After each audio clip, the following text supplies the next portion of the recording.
Okay sir, मेरा actually 2 question हैं, पर पहला क्वेश्चन मैं पूछती हूँ जो नवम भाव को लेकर है कि क्या नवम भाव खराब हो जाने से या हमारा पूरा भाग्य खराब हो जाता है? पूरा चार्ट में फिर इंसान वो कुछ नहीं कर पाएगा क्योंकि उसका 9th हाउस ही अफ़्लिक्शन में है। सबसे पहले तो आप मुझे ये एक्सप्लेन करें। ये सवाल जो है अपने आप में आप देखिए कि ज्योतिषी जैसे हमारा चंद्रमा का गोचर होता है ना रोज। तो चंद्रमा के गोचर से ज्योतिषी को ये पता होता है कि आज वो किस विषय के बारे में सोचने वाला हो।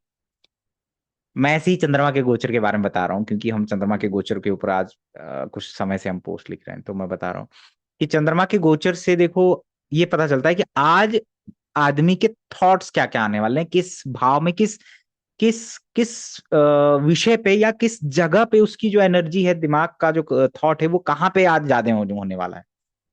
तो मेरे आज मून नवम में जा रहा है और आपने नवम भाव से रिलेटेड सवाल पूछ लिया। ये होता ही है, हम नवम उसी के बारे में डिस्कस ज्यादा करते हैं। अब वो ऊर्जा कैसी है, कितनी अच्छी है, वहां पे वो निर्भर करता है कि वो किस कहाँ जाने वाली है, अच्छे में जाने वाली है या कॉन्फ्लिक्ट में जाने वाली है। लेट्स सी, है ना। तो आपने एक सवाल पूछा कि नवम भाव भाग्य का है। ये एक सोचने वाली बात है कि लोग कहते हैं अच्छा नवम भाव भाग्य का है, भाई तुम्हारा नवम भाव खराब हो गया तो अब तुम्हारा भाग्य तो खराब ही हो गया मतलब। लेकिन आप देखो जिसका लग्नेश लगन में है वो कितना सुंदर है देखने में, लग्नेश लगन में अच्छी स्थिति में है, वो देखने में अच्छा है, उसकी फिजिकल बिल्ट बहुत अच्छा है, वो उसकी पर्सनालिटी अच्छी है।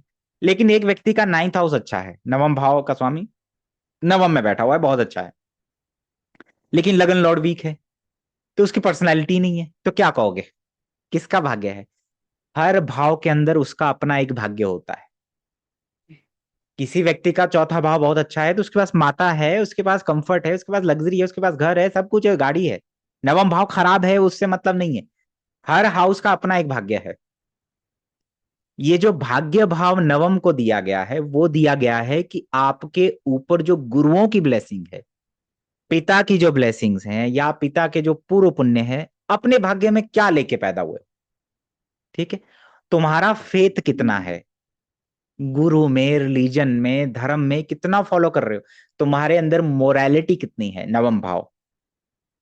तो भाग्य का मतलब यहां पे ये है कि कुछ लोगों को आपने देखा ना कि ब्लेसिंग्स नहीं मिलती हैं, गुरु नहीं मिलेंगे समय पे, और मिल भी गए तो उनको गाइडेंस नहीं मिलती या उनका उन्हीं के साथ कॉन्फ्लिक्ट हो जाता है। ठीक है, चाहकर भी उनकी कोई मदद नहीं कर सकता, क्योंकि हमारे जीवन में गुरु का बहुत महत्व है। गुरु की जो ब्लेसिंग्स हैं वो नवम भाव है, पिता की जो ब्लेसिंग्स हैं वो भी नवम भाव है, और अपने भाग्य में क्या चीज मतलब इजीली तुम्हें मिल सकती है वो भी तुम्हारा नवम ही है, और तुम किसी के लिए कितने भाग्यशाली हो ये भी तुम्हारा नवम ही है। तो जब सूर्य नवम भाव में होता है, अच्छी स्थिति में होता है, तो पिता का ठीक है भाग्य तुम्हें अच्छा मिला, लेकिन तुम भी पिता के लिए भाग्यशाली हो। तो इसको ऐसा ना समझे कि ये ओवरऑल हर चीज का भाग्य है, बट मेनली ये है कि तुम्हारे ऊपर पितरों का, देवों का, गुरुओं की, जब तुम खराब परिस्थिति में होंगे तो कितनी इजीली तुम्हें किसी की ब्लेसिंग और सपोर्ट मिलेगा, रास्ता मिलेगा कि नहीं मिलेगा, वो नवम भाव है। और वही धनु राशि भी है, वही बृहस्पति भी है आपकी जन्म कुंडली के अंदर, तो कारक भाव भावेश ये है। कुछ लोगों को नहीं मिलता, कुछ लोगों को बहुत जल्दी भाग्य गुरु मिल जाते हैं। जैसे मैं आपको एग्जांपल बताऊं, अगर आपका 7th लॉर्ड नवम में है, या बृहस्पति तीसरे में है, या नवम का स्वामी तीसरे भाव में चला गया, या नवम का स्वामी सप्तम में चला गया, तो 101% ये है कि तुम्हारी शादी होगी, भाग्य में है वो चीज। अब कितनी होगी, कितनी सस्टेन करेगी, वो बहुत सारे फैक्टर्स पे निर्भर करेगा, लेकिन ये थंब रूल है कि नवम भाव का स्वामी अगर सप्तम भाव को देख ले तो शादी होती होती। कभी हम सोचते हैं ना कि यार शादी कब नहीं होती, तो अगर ऐसा है तो शादी होगी। अब नवम भाव की ये महत्वता है, नवम भाव में ये है कि मैं अपने साथ भाग्य क्या लेके पैदा हो रहा हूं। जैसे कन्या लगन वाले टॉरस नवम में लेके पैदा होते हैं, टॉरस राशि नवम में पैदा होते हैं, यानी कि वो रिसोर्सेज, इनकम, पैसा अपने भाग्य में लेके पैदा हो रहे हैं, पिता के लिए भी लेके पैदा हो रहे हैं, यानी वो रिसोर्सेज बनाएगा, दूसरों के लिए बनाएगा। हो सकता है उसके पैदा होने के बाद इनकम स्टार्ट हो गई, उसके पैदा होने जस्ट पहले बहुत सारे रिसोर्सेज आ गए, कंफर्ट आ गए घर के अंदर, भाग्य में वृषभ लेके आ रहा है। ठीक है, अब आप ये देखो कि जैसे कुछ लोग 9th हाउस अफ्लिक्टेड होता है, नवम भाव हमारा ये भी होता है कि हम अपने जो रिलीजन और कस्टम है हम उसको कितना फॉलो करते हैं। हमारे जो रिचुअल्स हैं या हमारे जो पिता ने जो ट्रेडिशंस फॉलो किए, हम उसको कितना मानते हैं। ठीक है, आप मेरी बात समझे, पिता के। इसलिए शनि नवम भाव में हो या शनि धनु का हो या शनि गुरु की युति हो, व्यक्ति जो है धर्म को कई बार बड़ा प्रैक्टिकल ले लेता है, वो उस तरीके के रिचुअल है उस चीजों में नहीं मानते हैं, अधर्म की तरफ चला जाता है, विधर्मी हो जाता है, ये क्लासिकल टेक्स्ट कहता है। हालांकि इसमें बहुत सारी कंडीशंस है। और दूसरी कंडीशन ये भी है कि गुरु जो नीच का होता है वो शनि के घर में होता है, जुपिटर नीच का उसी में होता है। ठीक है, तो और एक और स्टोरी है कि शनिदेव बृहस्पति के पास जाते हैं कि अच्छा हमें भी शिक्षा ग्रहण करनी है, हमें भी ज्ञान दीजिए। लेकिन बृहस्पति ने उन्हें मना कर दिया, क्योंकि वो सूर्य के पुत्र थे, और वो पुत्र थे जो स्टेप स्टेप सन हो गया ना, तो इसलिए उनको अस्वीकार कर दिया गया। क्योंकि बृहस्पति सिर्फ देवों के गुरु हैं, वो उन लोगों को पढ़ा रहे हैं जो रॉयल हैं, आप मेरी बात समझे, देवों के। और जो शुक्र है, शुक्र के अंदर भी डिफरेंस है, देखो शुक्र और गुरु में फर्क है। शुक्र सबको पढ़ा रहे हैं, शुक्र उसको उठा रहे हैं जिसको उन्होंने नेग्लेक्ट कर दिया कि असुर हैं। तो शनि देव शुक्र के पास गए थे सीखने के लिए, और वहां से उनको मिला, और उनको मिला कि यार जब मैं बृहस्पति के पास था अपनी आइडेंटिटी छुपा के, तो उन्होंने तो जो ज्ञान दिया वो ऐसा था ही नहीं। उस यहाँ जो शुक्र के पास मिल रहा है वो बहुत प्रैक्टिकल ज्ञान मिल रहा है ना। इसलिए देखो शनि उच्च का भी शुक्र के घर में होता है। हालांकि उसके और भी रीजंस हैं, बट मैं आपको एक चीज बता रहा हूं। तो इसीलिए जो भाग्य की आपने बात की, क्लैरिटी आई कि भाग्य का मतलब ये नहीं है कि यार भाग्य नहीं है, अरे मेरा 11th और सेकंड हाउस बड़ा स्ट्रांग है, तो भाई मेरे पास पैसा है, मेरे पास आएगा, मैंने कमा लिया, भाग्य मेरा जैसा भी रहा हो। भाग्य तो मुझे तब की जरूरत है जब मैं अपने पैरों पे खड़ा नहीं हो रहा हूं बहुत ज्यादा। एक बच्चे के लिए भाग्य भाव बहुत इंपॉर्टेंट है। पिता स्ट्रांग नहीं है, पिता के पास धन नहीं है, पिता का वो नहीं है, सपोर्ट नहीं है, किसी की गाइडेंस नहीं है, इमेच्योर है, मेच्योर नहीं है, कमा नहीं रहा है अभी, तो उसको तो 17 18 20 22 साल तक तो उसको बहुत ज्यादा भाग्य की जरूरत है। भाग्य किसको कहते हैं, हम दूसरों पे निर्भर हैं, भाग्य इसी को कहते हैं। मिल गया तो ठीक, जब मैं एक्शन में आ गया तब मेरे लिए 10th हाउस, 11वां भाव, उपच्य भाव, ये जो सेकंड और 11th हाउस है, ये बड़े इंपॉर्टेंट हो जाते हैं। ठीक है, ठीक है, आप मेरी बात को समझे। अब इसमें एक और चीज है कि जिसके पिता नहीं होते उनसे पूछो कि कितनी लाइफ टफ है। इसीलिए कई बार क्या होता है, जब हम माता पिता पे डिपेंडेंट होते हैं तो हमने बहुत ऑर्डिनरी लाइफ जी, लेकिन जब हम कमाने पे आ गए फिर मैंने बहुत एक्स्ट्राऑर्डिनरी लाइफ जी। तो जिनको इजीली सब कुछ मिल जा रहा है, जैसे नाइन्थ लॉर्ड सेकंड में, नाइन्थ लॉर्ड 11th में हो, तो धनियों क्यों कहते हैं, क्योंकि भाग्य में ही धन की चीजें लेकर के आ रहा है। बशर्ते आदमी अपने ट्रेडिशन और कल्चर को फॉलो करे। तो बहुत सारे लोग नहीं करते हैं, बहुत सारे लोग राधा स्वामी हो जाते हैं, अपने रिलीजन को नहीं मानेंगे, रिचुअल नहीं माने, जो ट्रेडिशन है हम नहीं मानते जी इनको। क्यों, आप देखो उनका गुरु वक्री है, नाइन्थ लॉर्ड अष्टम में या छठे भाव में है, नाइन्थ लॉर्ड वक्री है, और कहीं ना कहीं शनि का इन्फ्लुएंस है, या तो धनु राशि में या गुरु में या नवम में। डिफिकल्टीज हैं इन लोगों को गुरु की ब्लेसिंग्स मिलने में, और मिल भी रही है तो उनका कुछ ना कुछ पंगा हो जा रहा है। ठीक है, सो ब्लेसिंग्स का मतलब यहाँ पे बहुत सारे चीजों से हो सकता है। आपका दूसरा सवाल क्या है। सर मेरा दूसरा सवाल ये है कि जैसे अभी आपने बोला कि कुछ लोगों को ब्लेसिंग नहीं मिलती, कितनी कोशिश कर ले उन्हें गाइडेंस नहीं मिलती, टाइमली रास्ता नहीं मिल पाता, या भटकते रहते हैं, यहाँ वहां कंफ्लिक्ट हो जाते हैं, परेशान होते हैं, मिसगाइड होते हैं, ढूंढ लिए जाते हैं, तो ये कब होता है? बिल्कुल, ये सवाल बहुत रेलिवेंट है। अभी कुछ दिन पहले एक महिला का मैंने खुद से कंसल्टेशन किया, तो मैं उन्हें समझा रहा था कुछ चीज, कुछ अब अब उनका अपना ही परसेप्शन था कि मैं पहले सेलिबेसी में चली गई, मैं मोक्ष की प्राप्ति के लिए चली गई थी, फिर मुझे लगा मेरी शादी का पेंडिंग कर्म है तो मैं वापिस आ गई। ठीक है, मैंने कहा ये कैसे आपने डिसाइड किया। कहते मैंने अपनी कुंडली देखी। मैं कहा कौन सी पोजीशन से आपने। कहते मेरा शनि वक्री है धनु में, लगन में। मैंने कहा इससे शादी का क्या लेना देना, ये तो आपका अपना परसेप्शन बना लिया आपने। तो मैं कहा ऐसा तो कुछ नहीं है ना ही आपको, मैं कहा शादी होगी, और ये मैंने कहा कह दिया। अब आप सोचो कि वो अपने आप को मोक्ष के रास्ते पे बता रही है कि मैं मोक्ष पे रास्ते में हूँ 4 साल से, लेकिन वो इतना जल्दी रिएक्टिव हो गई, वो इस चीज को एक्सेप्ट ही नहीं कर पाई कि वो आपको भला बुरा कहने लगी। वो पता नहीं किस इल्यूजन में है, उसको लग रहा है कि मैं उसे मिस इन्फॉर्मेशन दे रहा हूं। मैंने उनको कहा आपका शनि वक्री है धनु का लगन में। देखो धनु राशि, गुरु और नवम भाव, बड़ा इंपॉर्टेंट है कि इस व्यक्ति को ब्लेसिंग मिलेगी कि नहीं मिलेगी। अब वो धनु लगन में ही पैदा लेके हो रही है, यानी भाग्य अपने में लेके पैदा हो रही है, लेकिन वहां जुपिटर और सूर्य मिलेगा अगर, तो वो धर्म रिचुअल्स, वो अपने पिता और उन सब के ट्रेडिशन को मानने, वो ऐसी ही लीनियज से आती भी होगी। लेकिन उसका उल्टा हो गया, उसका शनि वक्री होकर के धनु का बैठ गया लगन में, और जुपिटर चला गया छठे भाव में वृषभ में। नाइन्थ लॉर्ड जो सूर्य है वो अष्टम में है। तो कंप्लीट मुझे समझ में आ गया कि इस व्यक्ति के जीवन में मिसगाइडेड होना ही लिखा हुआ है। ये अपने आप में, इसको कितना भी गाइड कर लो, इसका कहीं ना कहीं से गुरुओं के प्रति द्वेष, गुरुओं के प्रति कॉन्फ्लिक्ट, और एक जगह से दूसरी जगह दौड़ना, ये है। अब आप सोचो कि वो कह रहे कि मैं मोक्ष की तरफ जा रही हूँ, लेकिन इतना सा इमोशंस कंट्रोल में नहीं है कि चीजों को एक्सेप्ट कैसे किया जाए, सामने वाले की बात को कैसे समझ में, गुस्सा कंट्रोल में नहीं है। तो क्या खाक तुमने मोक्ष की तरफ गए, साधारण रहो। ये भी एक नया ड्रामा है फेक स्पिरिचुअलिटी का, मैं स्पिरिचुअल हूं जी, कुछ नहीं हुआ जीवन में तो मैं स्पिरिचुअल हूं। तुम्हारे अपने इमोशंस कंट्रोल में नहीं है, वाणी कंट्रोल में नहीं है, तो क्या खाक तुम स्पिरिचुअल हुए। तो स्पिरिचुअल होने का रास्ता भी नवम और 12वां भाव ही दिखाता है।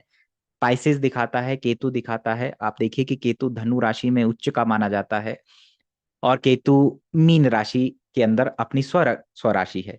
तो मोक्ष का रास्ता तो यही दो भाव हैं। तो मैंने कहा ना तो आपको मोक्ष मिलेगा, ना माया मिलेगी, ना राम मिलेगा, और आपको कोई नहीं समझा सकता। तो कुछ जो आपने सवाल पूछा कि किन लोगों को ब्लेसिंग्स मिलने में दिक्कत आती है, नवम भाव एफ्लिक्शन में वक्री ग्रह वहां बैठ जाए, जुपिटर वक्री हो जाए, मतलब कंडीशंस है, 3-4 कंडीशंस अगर मिल गई। और ऐसे लोग भी हैं जो अपना रिलीजन चेंज कर लेते हैं, भाग्य बदल देते, मतलब कि ट्रेडिशन और कस्टम जो चला हुआ आ रहा है, जैसे हिंदुइज्म को मान रहे हैं तो वो दूसरे रिलीजन में चले गए, तो उनका भी धनु राशि पीड़ित हो सकता है। अब कुछ लोग इसी पर्पज से आते हैं धरती पे, धनु लगन वाले, धर्म, मॉरलिटी, आइडलिस्टिक, इन सब चीजों के लिए धरती पे आ रहे हैं, क्योंकि धनु लगन में है। अब वो कितना अच्छा है कितना खराब है वो डिपेंड करता है। लगन में गुरु वक्री, नवम का स्वामी शनि के साथ, शनि नवम में, तो समझ जाओ कि वो कुछ धर्म से हट के कुछ करने वाले हैं, अपने जो उनकी एक पहचान है, जो ट्रेडिशन और कस्टम है, उससे अलग जाने वाले हैं। तो वो हिंदू होकर मुस्लिम भी जा सकते हैं। डिफरेंट शादी जो हम लोग डिफरेंट कास्ट कल्चर में करते हैं, हम लोग क्या देखते हैं, सेवेंथ हाउस देखो, राहु होगा, ये होगा। नाइन्थ हाउस, नवम भाव देखते हैं, कि नवम भाव का कुछ सेवेंथ के साथ नवम भी देखते हैं। तभी तो मैं अपने कल्चर और ट्रेडिशन और अपने कस्टम से बाहर जाऊंगा ना, जो मेरे पिताजी फॉलो कर रहे हैं। इसीलिए नवम भाव बड़ा इंपॉर्टेंट है, कि मेरे पिताजी किसको मान रहे हैं, किस देवता को मानते थे, क्या उन्होंने, हमारे जो पूर्वज थे उन्होंने क्या ट्रेडिशन सेटअप किए हुए थे, स्टार्ट किए हुए थे, कि हम ग्राम देवता को पूजते हैं हर 6 महीने, हम कुल देवता को जाते हैं हर साल, यहाँ पे ये करवाते हैं। It's very important. ठीक है। तो किन लोगों को ब्लेसिंग नहीं मिलती, जुपिटर अगर छठे भाव में हो, ठीक है, और वो शनि की दृष्टि में हो, शनि के साथ हो, बृहस्पति अगर राहु के भी प्रभाव में है, ठीक है, और नवम भाव खराब है आपका, धनु राशि खराब है कहीं ना कहीं, नाइन्थ लॉर्ड वक्री है साथ साथ में ही, तो आप समझिए कि आपको ब्लेसिंग्स मिलने में दिक्कत है। आपको समय पे गाइडेंस नहीं मिल रहा है, जिनसे मिल रहा है आप सेटिस्फाइड नहीं हो रहे हैं, आप भाग रहे हैं, दौड़ रहे हैं, बहुत परिश्रम है। ठीक है। दूसरा, आप जहां जहां भी जा रहे हैं वहां आपको धन की हानि हो रही है, या उनके साथ कुछ ना कुछ आपके विचार आपस में नहीं मिलते हैं। तो बृहस्पति अगर छठे में है ये तब, और बृहस्पति अगर अष्टम में है तब भी, क्यों, क्योंकि बृहस्पति नवम भाव का कारक है, वो अपने से 12 में बैठ गया। नहीं नहीं, शनि से 6-8 में तब नहीं, बृहस्पति 6-8 में है, और वो शनि की दृष्टि में राहु से पीड़ित हो, नवम भाव में रेट्रोग्रेट है, नाइन्थ लॉर्ड एट्थ में है, नाइन्थ लॉर्ड सिक्स में है, सिक्स लॉर्ड एट्थ लॉर्ड या नाइन्थ में चला गया, तो उसमें आप कुछ ना कुछ आपके जो है दिक्कतें आएंगी ब्लेसिंग्स में। ठीक है। तो ब्लेसिंग्स बड़ी इंपॉर्टेंट होती हैं। कई बार मैं बहुत सारे लोगों को ये एडवाइस करता हूं कि आपके अंदर एक तो ग्रेटिट्यूड डेवलप होना चाहिए, ग्रेटिट्यूड और एक्सेप्टेंस डेवलप होना चाहिए। दूसरा जो चीज डेवलप होनी चाहिए वो ये कि जो हमारे एंसेस्टर ने जो भी हमारा कस्टम है उसको हम आगे बढ़ाएं, उसको भूलना नहीं है, उसमें मॉडिफिकेशन करो, सस्टेन और प्रिजर्व करने की जरूरत है, ना कि छोड़ने की। ठीक है। और ऑनर करें जरूर अपने कुल देवता, ग्राम देवता, जहां रहते हो, ब्लेसिंग जरूर लें, गुरुओं की ब्लेसिंग जरूर लें, मंदिर जरूर जाएं। फेथ बड़ा इंपॉर्टेंट है, क्योंकि 9वां भाव और 12वां भाव फेथ का है, गुरु फेथ का कारक है, तो फेथ इंपॉर्टेंट है। ठीक है, ये नहीं कह रहा कि धूप अगरबत्ती ही जलाते रहो, राधा नाम जपो, ये सब जपते रहो, नहीं, बट ग्रजेस भी नहीं होने चाहिए भगवान के प्रति, भगवान ने कुछ नहीं किया, भगवान कुछ नहीं देते, है ना, ये तो सब बातें हैं, समझने की बात होती है।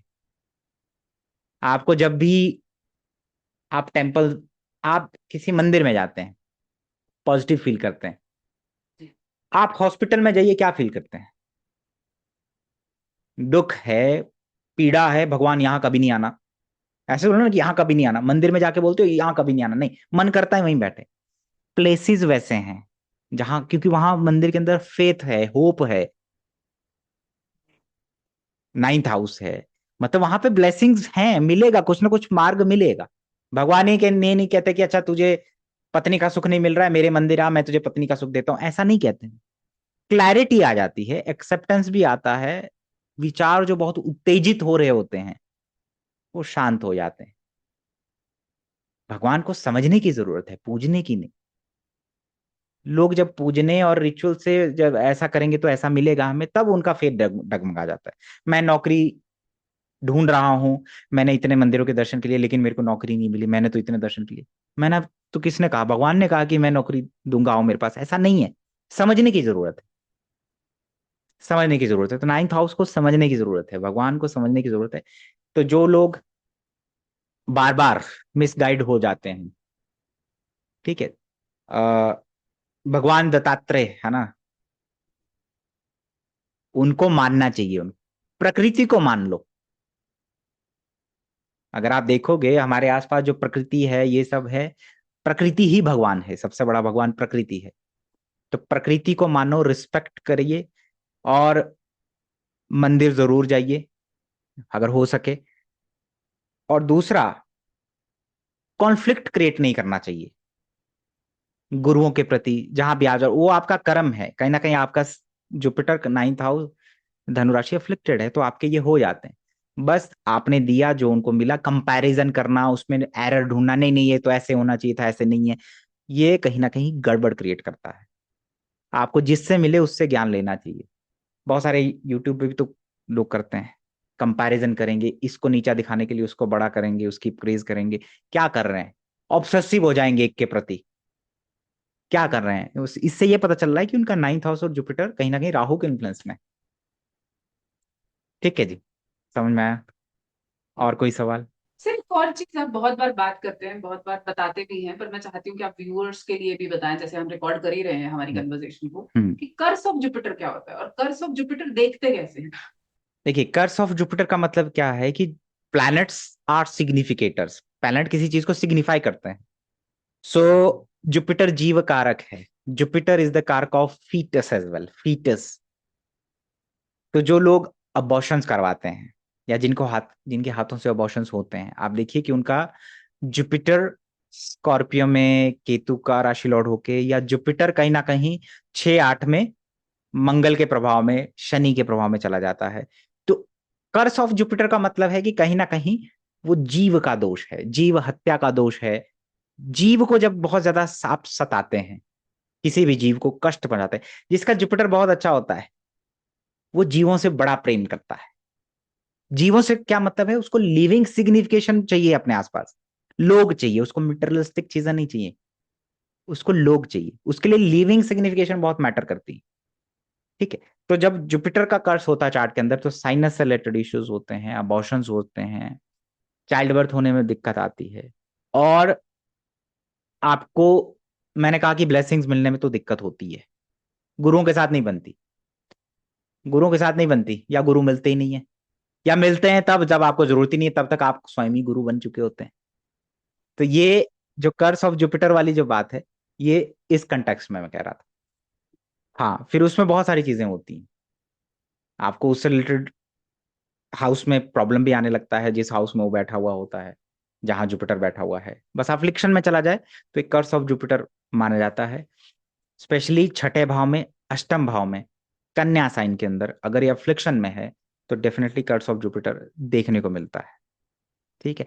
ब्राह्मण को ब्राह्मण का कर्स भी कहते हैं। कई बार जब हम नॉलेज का मिसयूज करते हैं, अपने ज्ञान को मिसयूज करते हैं, बृहस्पति का मतलब वो है जो मन को ब्रॉड करे, विचारों को ब्रॉड करे। लेकिन कई बार हमारे विचार हमें अहम होने लगता है ज्ञान का, जैसे बृहस्पति वक्री है, बृहस्पति राहु के साथ है, अपनी कोई बड़ा, या हम दूसरों के ज्ञान को मैनिपुलेट कर लेते हैं, या ओरिजिनल चीज को मैनिपुलेट करते हैं जब, तो वो भी बृहस्पति का कर्स आता है। फिर वो आपकी लीनियज में आता है, आगे चाइल्ड को प्रॉब्लम करता है, क्योंकि बृहस्पति चाइल्ड का कारक है। ठीक है। रामचरितमानस का पाठ करना चाहिए, गीता पढ़नी चाहिए। ठीक है। फेथ होना चाहिए, मैं बार बार कह रहा हूं। ठीक है, तब आपको चीजें होंगी। हाँ, बहुत सारे लोग ब्लाइंड होते हैं, मतलब वो धर्म के नाम पे कुछ और ही फॉलो कर रहे होते हैं, या धर्म के नाम के बेवकूफ बनते हैं। धर्म भी तो एक धंधा बन जाता है ना कुछ। दो तरीके के लोग हैं, एक जो सही में धर्म को फैलाते हैं, धर्म की बात करते हैं, एक होते हैं जो धर्म को धंधा बनाते हैं। उसमें बड़ी दिक्कत है, उनका ऑलरेडी जुपिटर राहु के इन्फ्लुएंस में होता है, कहीं ना कहीं गड़बड़ होता है, क्योंकि उन्होंने जो है अब इसको कमर्शलाइजेशन हो गया, या बहुत सारी चीजें होंगी, तो उसमें वो कहीं ना कहीं उनकी घर की जो लिविंग सिग्निफिकेशन है वो डिस्ट्रॉय होती है। पीस, हैप्पीनेस, संतुष्टि नहीं है, ये डिस्ट्रॉय होता है बृहस्पति। ठीक है, समझ में आ गए? और कोई सवाल?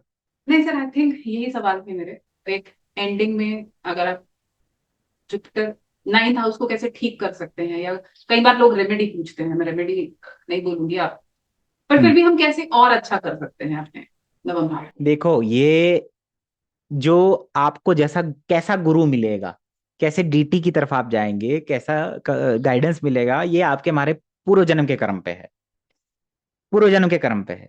तो जब आपको ये लगता है कि यार मेरे को नहीं मिला, इससे नहीं मिला, तो कहीं ना कहीं आपके ही कर्म कट रहे हैं। जब हम किसी चीज को होल्ड करते हैं, ग्रजेस करते हैं किसी के प्रति, तो फिर वो दोबारा चीजें रिपीट होती हैं। जब हम उसको त्याग देते हैं कि चलो मेरा कर्म समाप्त हुआ, तो सबसे बड़ा बात तो यही अपनानी चाहिए। ठीक है। खुद गुरु बनो यार, प्रकृति को गुरु मानो, समय को गुरु मानो। भगवान दत्तात्रेय की मैंने बात की, गुरु गुरु नहीं मिले तो उन्होंने किसको गुरु मान लिया? प्रकृति को गुरु मान लिया, वहीं से सीखा। तो कुछ लोगों को, और मैं ये नहीं कह रहा हूं कि नवम भाव अफ्लिक्टेड है तो आपको गुरु नहीं मिला, कुछ लोगों को बादाम खा के अकल नहीं मिलती है, ठोकर खा के अकल मिलती है। ठीक है, ठोकर खाने के बाद अकल आती है। कुछ लोगों को गुरु नहीं मिलते, लेकिन समय उनको गुरु बना देता है, वो अब दूसरों के लिए गुरु बन जाते हैं। वो इतने धक्के खाते हैं अपने जीवन में कि उनके पास एक्सपीरियंस बहुत ज्यादा है। That is the beauty of Saturn. Saturn Jupiter, Saturn धनु, सैटर्न नाइन्थ हाउस, कि तुम संघर्ष करोगे और ज्ञान प्राप्त करोगे और गुरु बनोगे। तुम्हारे पास विजडम होगा, प्रैक्टिकल होगा, तुम्हारे पास एक्सपीरियंस होगा। लोग कहते हैं ना मेरे बाल सफेद ऐसे धूप में नहीं हुए, कौन कहते हैं? मैक्सिमम वही लोग कहते हैं जिन्होंने बहुत संघर्ष किया और जिनके पास कोई गाइडेंस नहीं था, वही कहते हैं ना। तो फिर, तो ऐसे है, अपॉर्चुनिटी ढूंढो स्ट्रगल में भी, कहीं ना कहीं से तो कुछ ना कुछ पॉजिटिव तो दिखाता है। ये हर भाव, हर प्लेनेट कुछ ना कुछ तो पॉजिटिव दिखाता है। एक चीज में नेगेटिव हो सकता है, लेकिन दूसरी चीज में वो अच्छा भी होता है। सीधी सी बात। ठीक है, जी। चलिए, धन्यवाद।